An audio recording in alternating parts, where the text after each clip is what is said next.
Hi, hello everybody. So, thank you for all the feedback that I got that you enjoy my posts.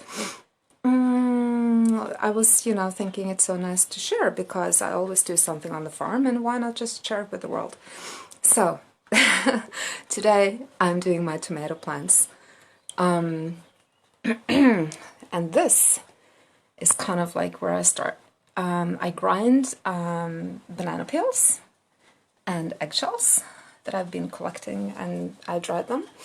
I mortar them, and then after they're mortared, I add a little bit of coffee grounds to it.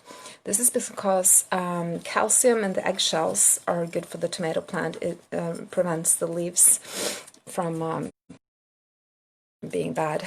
And banana is like a fertilizer, but it's slow release, so I should have put it in the ground a little bit before.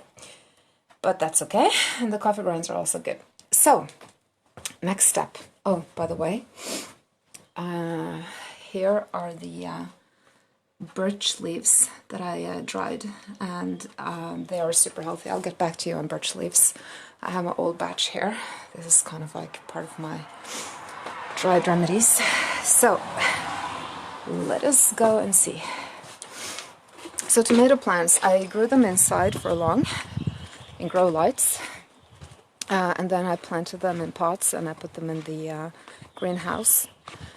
So let's go and get one and let's see how these babies are doing. So which one? Let me see, I'll just grab the closest one. Okay, what about this one? This one is good. Hi James, you're helping out? Perfect. Now tomato plants shouldn't be put outside until it's like on average like 12 degrees probably, but this is Norway, so I'm cheating a little bit.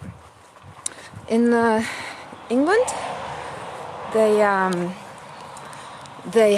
they built stone walls and they planted like exotic fruit trees against the stone walls, because that way the stone walls absorb the sun and releases the heat from the sun so that the temperature is more stable. And this is kind of like my version. This is the wall from my the foundation of my house, and this is like everything grows here, and it grows super good. So this is like a warmer spot. So this is what I'm gonna do. So there is a little bit of wind today. Okay, here we go. So basically the ground here is fairly okay. The dirt is very good. I've been growing tomato plants here before and they are happy about this place. So let me just put my phone down for a minute. Yeah, tomatoes are awesome. I love them. Okay, putting the mix in the hole and mixing it a little bit in the ground. Putting down the tomato plant. I'm removing the lower leaves because those are like nutrition thieves. So I just removed the ones that were down here. And these little things here, they actually are able to grow roots. So I plant them a little bit deeper. You cannot do this with cucumbers. Cucumbers are very different. But with the tomato plants, you can basically cover them up a little bit on the stem.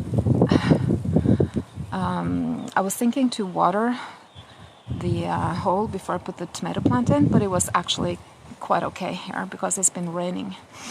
And again, I'm going to show you when I'm done. I make an indent. I make like a small hole in the ground so that it will collect the water. So this way I can basically it's easier to water this way. Okay, let us see. Let's see what we got here. Oh, we got the chihuahua. Okay, so what I did, I made like a little hole so the water can gather, as I said. And I'm putting the stick, it's a little bit tall, but the tomato plant is going to grow. And since it's a little bit windy, I'm going to take and bind the tomato plant to the stick. Now, living in a colder climate like in Norway, it's a challenge to grow tomatoes. You really need a greenhouse or a hot, warm spot to make them grow. And it's, but it's so wonderful.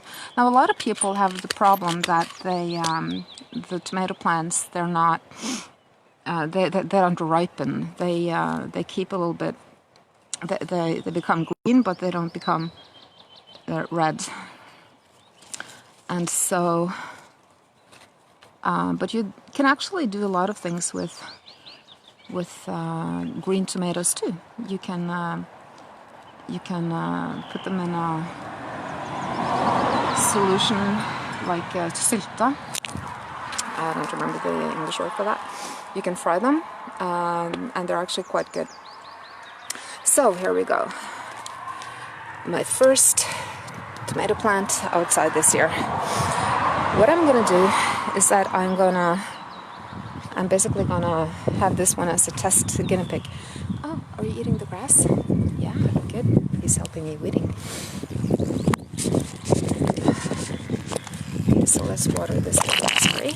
I'm just gonna put a little bit of water on it. So this will be my guinea pig, and if this works out, everything is good. Then I will do the other ones. So, there you go. And you see it's a little bit windy, so you have to be careful because they can break quite easily. So, it's been raining, and that is so good because then I get to water the plants a lot. Let me check. My kale babies are actually looking quite good. I'm happy about that. This is very good. So, that's it for today. And I also want to just share with you that during these times, you know, sometimes it's really hard for people to be isolated. In my personal life, also, of course, things are not perfect. But I'm telling you, gardening is like, it's so rewarding. It is like super, super, super good. And at the end of the day, embracing life is the most important thing, isn't it? So, that's it. Signing out for today.